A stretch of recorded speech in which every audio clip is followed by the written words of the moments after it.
Bonsoir, la famille, bienvenue sur Vision Afrique, l'endroit où les vérités sortent sans filtre et sans détour. Aujourd'hui, on revient sur 3 dossiers qui agitent sérieusement l'actualité. D'abord, l'Algérie décide de céder l'ancien notaire. Bonsoir, la famille, bienvenue sur Vision Afrique, l'endroit où les vérités sortent sans filtre et sans détour. Aujourd'hui, on revient sur 3 dossiers qui agitent sérieusement l'actualité. D'abord, l'Algérie décide de céder l'ancien hôtel de luxe lié à Ali Haddad en Espagne. Ensuite, Paris veut rendre les cartes de séjour beaucoup plus difficiles à obtenir. Et enfin, Alger affiche de grandes ambitions dans l'innovation, même si les résultats peinent encore à convaincre totalement. Entre récupération d'avoir pression sur la diaspora et bataille économique, les débats entre sont nombreux. Avant de commencer, pensez à vous abonner et à activer la cloche pour rester connecté aux prochaines infos. C'est parti. Premier dossier, l'Algérie met officiellement sur le marché l'ancien palace d'Ali Haddad à Barcelone. Une affaire qui fait énormément réagir depuis plusieurs jours. Par l'intermédiaire de l'organisme chargé des biens acquis illégalement, les autorités algériennes ont lancé la vente de l'hôtel El Palace, autrefois connu sous le nom de Ritz. Ce monument hôtelier de grand standing se trouve en plein cœur de Barcelone, à quelques pas de la célèbre Plaça de Catalunya.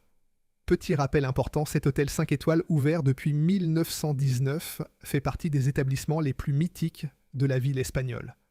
Ali Haddad l'avait acquis à la fin de l'année 2011 à travers son groupe pour un montant estimé entre 68 et 80 millions d'euros.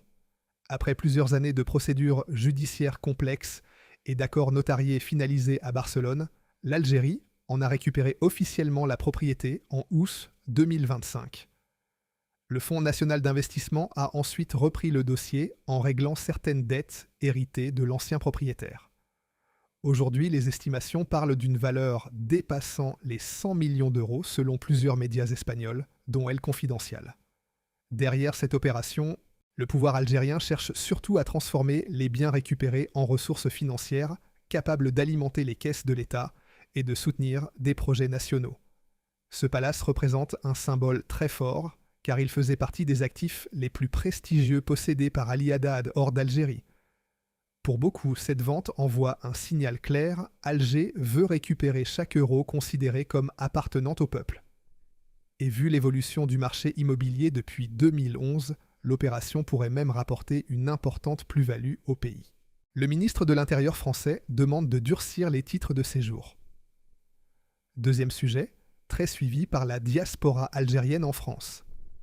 Le ministre de l'Intérieur français, Bruno Retailleau, a officiellement demandé un durcissement significatif des conditions d'obtention et de renouvellement des titres de séjour, particulièrement pour les ressortissants des pays du Maghreb, Algérie, Maroc, Tunisie. Les principales mesures demandées par le ministre: renforcement du critère d'intégration, exigence d'un niveau de français plus élevé, passage obligatoire du DELF A2 minimum, voire B1 pour certains titres de longue durée. Contrôle beaucoup plus strict sur les ressources financières, preuve de revenus stables et suffisants pendant au moins 18 mois et non plus 6 mois avec vérification approfondie des fiches de paie et des déclarations fiscales. Durcissement du critère de vie privée et familiale. Réduction des possibilités de régularisation pour les conjoints de Français et durcissement des conditions de regroupement familial. Accélération des OQTF. Procédure plus rapide pour l'obligation de quitter le territoire français en cas de séjour irrégulier, de faux documents ou de troubles à l'ordre public. Priorité aux profils qualifiés, favoriser les étudiants chercheurs et travailleurs hautement qualifiés, tout en rendant plus difficile l'accès pour les profils jugés à faible employabilité. Contexte. Cette demande intervient dans un climat politique français tendu sur la question migratoire. Bruno Retailleau a déclaré devant l'Assemblée nationale « L'immigration doit être choisie, pas subie. Nous devons reprendre le contrôle de nos frontières et de nos titres de séjour. » Impact pour les Algériens. La communauté algérienne en France, environ 1,5 million de personnes, est l'une des plus touchées par ces mesures. Hausse probable des refus de renouvellement et des OQTF. Difficultés accrues pour les étudiants, les travailleurs en CDD et les personnes en situation irrégulière. Cette position du ministre s'inscrit dans la continuité de la loi immigration de 2024 et pourrait déboucher sur de nouveaux textes législatifs dans les prochains mois. Algérie cap sur l'innovation malgré une efficacité encore incertaine. Troisième sujet, plus économique et prospectif. Le gouvernement algérien a fait de l'innovation et de l'économie du savoir l'une de ses priorités stratégiques pour la diversification hors hydrocarbures. Plusieurs initiatives ont été lancées ces dernières années, mais leur efficacité réelle reste encore débattue.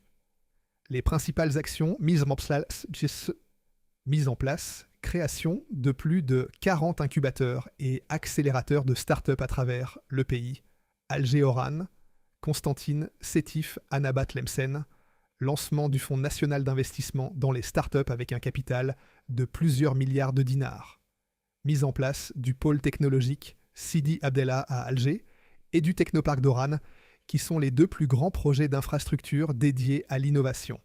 Programme Algérie Venture et Startup Algérie qui ont déjà accompagné plus de 1200 projets.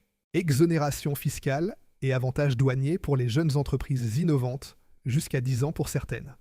Chiffre clé 2025-2026, plus de 4500 startups officiellement enregistrées en Algérie, près de 120 millions de dollars investis par l'État et des fonds privés dans l'écosystème startup depuis 2023. L'Algérie est passée de la 120e à la 92e place dans le Global Innovation Index entre 2022 et 2025. Malgré ces efforts, l'efficacité reste incertaine selon les experts. Faible lien entre les universités et le monde de l'entreprise, la recherche académique peine à se transformer en produits commerciaux. Difficulté d'accès au financement pour les startups après la phase d'incubation.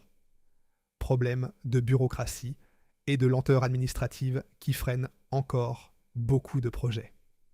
Manque de culture de l'échec. Les entrepreneurs ont peur de tester et d'échouer. Très faible taux d'exportation des solutions innovantes algériennes, la majorité reste sur le marché local. Le président Tebboune a insisté à plusieurs reprises sur ce dossier, déclarant que l'Algérie doit passer d'une économie de rente à une économie de l'intelligence. Cependant, de nombreux économistes et entrepreneurs estiment que les résultats concrets restent encore modestes par rapport aux ambitions affichées. Voilà la famille, c'est tout pour ce bulletin.